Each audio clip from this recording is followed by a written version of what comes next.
اللہ الرحمن الرحیم السلام علیکم ورحمۃ اللہ وبرکاتہ۔ سب سے پہلے درود السلام اللہم صلی وسلم علی نبینا و حبیبنا محمد و آلہ و اصحابہ صلی اللہ علیہ وآلہ وسلم۔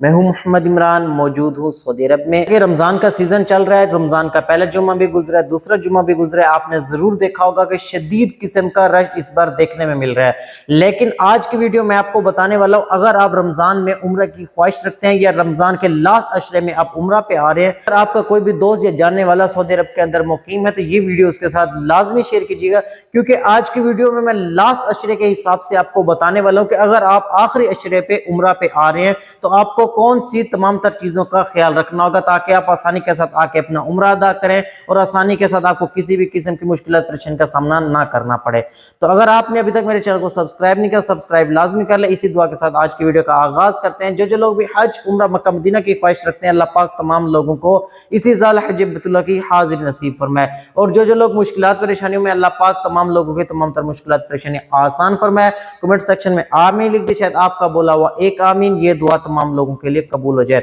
تو سب سے پہلے نمبر پہ، جیسا کہ رمضان کا سیزن شروع ہوا ہے تو رمضان میں بھی اور حج کے دنوں میں بھی سعودی عرب میں اسپیشلی جو سختی ہوتی ہے ٹیکسی والوں پہ ہوتی ہے کہ جتنے بھی لوکل پاکستانی یا غیر ملکی جتنے بھی ہوتے ہیں ان کو مکہ میں اجازت نہیں ملتی۔ حج کے دنوں میں تو اس حد تک سختی ہو جاتی ہے کہ جن کا صرف مکہ کا اقامہ ہوتا ہے وہی مکہ میں داخل ہو سکتے ہیں، لیکن رمضان کے دنوں میں یہی کہا جاتا ہے کہ صرف جو سعودی ہیں وہی ٹیکسی پہ ان کے ساتھ سفر کریں اور انہی کے ساتھ ہی وہ مکہ میں جا سکتے ہیں، لیکن باقی لوگ بھی ٹیکسی وغیرہ چلا رہے ہیں، آ جا رہے ہیں، لیکن اگر آپ رمضان کے اندر مکہ جا رہے ہیں تو پہلے نمبر پہ یہی کوشش کریں کہ جو سعودی ہو اسی کے ساتھ ہی بیٹھیں تاکہ آپ کو تفتیش پہ، چیکنگ وغیرہ پہ کسی قسم کی مشکلات پریشانی کا سامنا نہ کرنا پڑے۔ اور اگر آپ اپنی گاڑی پہ جانا چاہتے ہیں تو اپنی گاڑی کے تمام پر ڈاکومنٹ ساتھ رکھیں اور فیملی کے ساتھ جائیں، ایکسٹرا کسی کو بھی غیر ملکی کو اپنے ساتھ نہ بٹھائیں، ورنہ آپ کو وہاں پہ جرمانہ یا پھر آپ کی گاڑی کو واپس بھی بھیجا جا سکتا ہے۔ دوسرے نمبر پہ جو سب سے مین چیز ہے، جیسا کہ کرونا شروع ہوا تھا تو کرونا کے دنوں میں آپ کو نسک ایپ کے ذریعے، یا اس وقت توکل نہ تھی تو اس کے ذریعے عمرہ کا پرمٹ لینا پڑتا تھا، اور جیسے کہ ریاض الجنہ کا ابھی بھی پرمٹ لینا پڑتا ہے، تو ابھی عمرہ کا پرمٹ چیک نہیں ہو رہا لیکن پرمٹ اوپن ہے۔ تو اگر آپ آخری عشرے میں 27 رمضان کو، 29 رمضان کو یا 21 رمضان کو یا آخری عشرے کے کسی بھی رات کو آپ مکہ کے اندر جانا چاہتے ہیں، عمرہ ادا کرنا چاہتے ہیں، تو آپ لازمی طور پہ ابھی سے ہی پرمٹ لے کے رکھ لیں، کیونکہ ان کا کوئی پتہ نہیں ہے، کبھی بھی آپ کو سختی کر سکتے ہیں کہ پرمٹ کی اجازت نامہ کے لیے کہہ سکتے ہیں، تو آپ کے پاس آلریڈی پرمٹ ہوگا تو آپ کو کسی قسم کی مشکلات پریشانی کا سامنا نہیں کرنا پڑے گا۔ اور یہ تمام تر چیزیں ہیں جو لوگ سعودی عرب کے اندر مقیم ہیں ان کے لیے، لیکن جو لوگ عمرہ پہ آ رہے ہیں پاکستان سے یا کسی بھی ملک سے، تو آخری عشرے میں اگر آپ آ رہے ہیں مکہ کے اندر یا مدینہ کے اندر، تو جو لوگ پہلے آ چکے ہیں تو ان کو تو زیادہ مشکلات پریشانی کا سامنا نہیں کرنا پڑتا،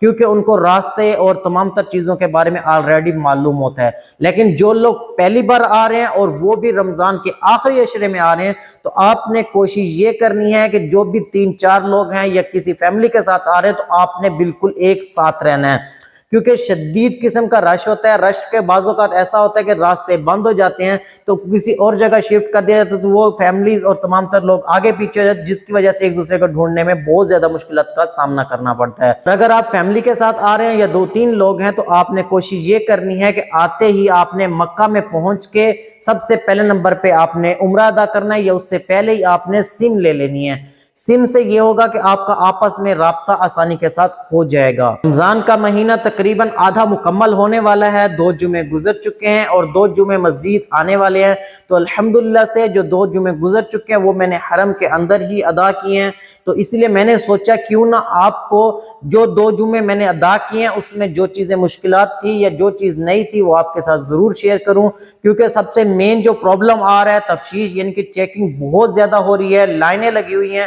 تو آپ نے کسی سعودی کے ساتھ ہی ٹریول کرنا ہے۔ اگر کسی نان سعودی یعنی کہ کسی اجنبی کے ساتھ سفر کریں گے تو پھر آپ کو تفتیش پہ روکا جا سکتا ہے، اور اگر آپ خود گاڑی پہ جا رہے ہیں تو اپنی فیملی کے ساتھ جائیں، کسی بھی غیر ملکی کو یا کسی اجنبی کو ساتھ نہ بٹھائیں۔ اس کے علاوہ نسک ایپ کے ذریعے نسک ایک نیو آ چکی ہے، تو اس کے بارے میں میں جلد ہی ایک ڈیٹیل ویڈیو بناؤں گا، تھوڑی سی اس میں تبدیلیاں بھی کر دی گئی ہیں، تو وہ تمام تر چیزیں آپ کو سکھاؤں گا۔ ابھی آپ نے نسک ایپ کو انسٹال کر کے اس کے ذریعے پرمٹ عمرہ کا بھی لے کے رکھ لینا ہے۔ اگر آپ آخری عشرے میں جا رہے ہیں اور جو لوگ عمرہ پہ آ رہے ہیں اسپیشلی پاکستان سے یا دنیا کے کسی بھی ملک سے، تو آپ نے آخری عشرے میں یا طاق راتوں میں کوشش یہ کرنی ہے کہ رش کے ٹائم میں حرم میں اگر آپ جا رہے ہیں تو ایک ساتھ رہنا ہے، اور جیسا کہ 2 جمعے میں اتنے شدید رش دیکھنے میں ملا ہے تو آخری عشرے میں اس سے بھی ڈبل رش دیکھنے کو مل سکتا ہے۔ اور اس بار جو حرم میں بہت اچھی چیزیں ہیں، 2-3 چیزیں میں نے پوزیٹیو بھی دیکھی ہیں۔ سب سے پہلے نمبر پہ تو مطاف میں صرف احرام والوں کو جانے دیا جاتا تھا، دوسری منزل، تیسری منزل اور چھت کی منزل بھی کھول دی گئی ہے۔ اور اس کے علاوہ جو نئی چیز ہے، حرم کی چھت کے اوپر انہوں نے جیسے چھوٹی گاڑیاں ہوتی ہیں شٹل کی طرح، جس کی وہ چھت ہوتی ہے اور سیٹیں ہوتی ہیں، 7-8 لوگ اس میں بیٹھ جاتے ہیں، تو اس بار حرم میں وہ گاڑی بھی متعارف کروا دی گئی ہے۔ تو بزرگ حضرات ہیں ان کو تقریباً تیسری منزل سے اوپر کی طرف منزل بن جاتی ہے تو وہاں پہ فری طواف کروایا جاتا ہے، جبکہ باقی جتنے بھی شہری ہیں یا جو بھی طواف کرنا چاہتا ہے تو ان سے 23 ریال یا 25 ریال چارج کیے جاتے ہیں۔ تو یہ اس بار بہت ہی اچھی چیز ہے۔ جیسا کہ صفا مروہ میں تو آپ نے دیکھا ہوگا چھوٹی جو ہے نا بائک ٹائپ گاڑیاں ہوتی ہیں، لیکن وہ جو ہے تقریباً 4 ویل ہیں اور 7-8 لوگ اس میں بیٹھ جاتے ہیں، تو اس کے ذریعے آپ طواف آسانی کے ساتھ کر سکتے ہیں۔ تو میری یہی کوشش ہے، حج عمرہ مکہ مدینہ کے حوالے سے جو بھی لیٹسٹ اپڈیٹ آتی ہے وہ میں آپ کے ساتھ شیئر کرتا رہتا ہوں۔ اس کے علاوہ بھی اگر آپ کا کوئی سوال ہے تو کمنٹ سیکشن میں درج کر دیجئے۔ حج عمرہ مکہ مدینہ کے حوالے سے جو بھی لیٹسٹ اپڈیٹ آئے گی وہ میں آپ کے ساتھ ضرور شیئر کروں گا۔ مجھے اور میری فیملی کو اپنی دعا میں شامل رکھیے گا۔ انشاءاللہ ملتے ہیں نیکسٹ ویڈیو میں، تب تک کے لیے اللہ حافظ۔